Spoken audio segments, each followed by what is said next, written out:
عمران خان صاحب اور اسٹیبلشمنٹ کی یہ لڑائی ختم کیسے ہوئی؟ دیکھیں، عمران خان صاحب نے یہ جو بڑی جارحانہ ٹویٹس کی ہیں، یہ جانتے بوجھتے ہوئے کی ہیں کہ فوج کے ترجمان نے سہیل وڑائچ کے کالم میں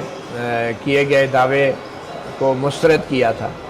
اور یہ کہا تھا کہ ایسی کوئی گفتگو فیلڈ مارشل اور سے اس کے بعد یہ توقع کی جا رہی تھی کہ اب ریئیکشن نہیں آئے گا تو توقع، اور آپ کو یاد ہے کہ سہیل وڑائچ کے کالم کے بعد 3-4 دن تک فوج کے ترجمان نے بھی انتظار کیا، ٹھیک ہے، شاید وہ بھی ٹیسٹنگ واٹرز کا ہوتا ہے نا کہ اس کا کیا آتا ہے، جب انہیں شاید اندازہ ہو گیا کہ اس کا کوئی مثبت نہیں ہے. اور آپ کو یاد ہے کہ یہ کل کی اس ملاقات سے 2 دن پہلے جو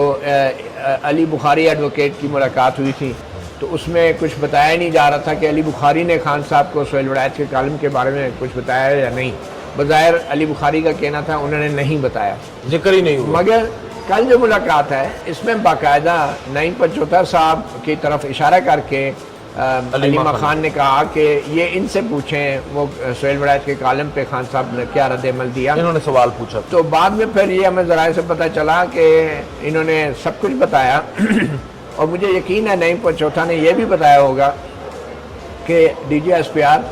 جو ہے وہ سہیل وڑائچ کے کالم کو ڈس اون کر رہے ہیں کہ ایسی کوئی انٹرویو ہوا ہی نہیں. یہ اور بات ہے کہ سہیل وڑائچ کہتے ہیں کہ میں نے کون سا کالم میں انٹرویو کا لکھا تھا، میں نے تو گفتگو ہی لکھی تھی، ملاقات لکھی تھی. تو بہرحال اس سب کے باوجود بھی اگر خان صاحب نے جارحانہ ٹویٹ کی ہے تو میں سمجھتا ہوں کہ خان صاحب نے یہ سوچ سمجھ کر یہ ٹویٹ کی ہے کہ معافی مجھ سے مانگی جائے اور میرے ساتھ جو کچھ ابھی تک ہو رہا ہے کہ اب چونکہ D G S P R نے کہہ بھی دیا کہ ہم نے تو مطالبہ نہیں کیا تھا تو یہ ایک قسم کا میرا مطالبہ لیا جائے گا، نہ کہ میرا رد عمل کہ بھئی مجھ سے معافی مانگی جائے. لیکن اب اس کا پس منظر تو ہے نا. اب سہیل وڑائچ کے کالم کے پس منظر میں جب خان صاحب اتنی پہلے 4 دن ویسے by the way P T I اور خان صاحب بھی خاموش رہے اور ایون کہ D G S P R کی تردید کے بعد بھی 1 دن خاموش رہے، 2 دن، اور پھر جا کے اب یہ ٹویٹ جو ہے، مجھے لگتا ہے کہ خان صاحب نے ایک جارحانہ رویہ اپنایا ہوا ہے، جارحانہ سیاست کر رہے ہیں.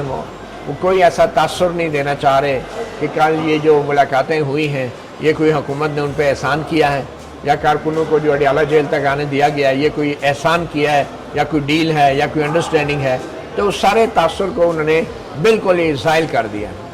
مگر یہ بھی ہمیں نہیں بھولنا چاہیے کہ خان صاحب نے جو بھی یہ جارحانہ ٹویٹس کیے ہیں، خان صاحب ایک فرد واحد ہیں، بلکہ اگر انہیں ایک ملزم کہا جائے تو وہ غلط نہیں ہوگا. تو کیا ریاست کو بھی فرد واحد کا جواب جو ہے یا اس کی باتوں کا جواب فرد واحد بن کے دینا چاہیے؟ کیا ریاست فرد واحد ہے؟ یہاں پہ فرق ہے نا. کیا ریاست ادارے ہیں یا فرد واحد ہے؟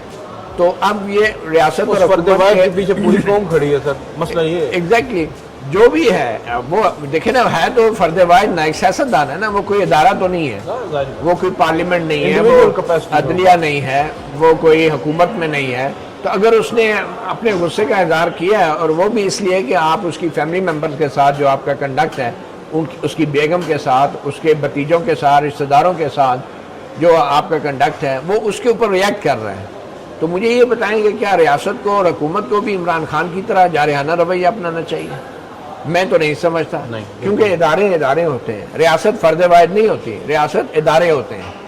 ٹھیک ہے نا. ریاست وفاقی حکومت ہے، پارلیمنٹ ہے، عدلیہ ہے، اور کوئی ریاست نہیں ہے، باقی سب ماتحت ادارے ہیں. تو میں سمجھتا ہوں کہ حکومت کو ابھی بھی اس طرح کا رد عمل نہیں دینا چاہیے کہ آج جیسے ہم سن رہے ہیں کہ ٹرائل کورٹ کی کارروائی جو ہے وہ منسوخ کر دی گئی ہے، اب پتہ نہیں مزید جو مراد کل تک دی گئی تھی ان کا وہ کیا ہوگا. تو پھر بھی میں سمجھتا ہوں کہ ریاست کو بڑے دل کا فراخ دلی کا مظاہرہ کرنا چاہیے. ہو سکتا ہے عمران خان صاحب کو اب ڈان لے کر ان کو جنگ اخبار دے دیا جائے. ہاں یہ بھی ہو سکتا ہے.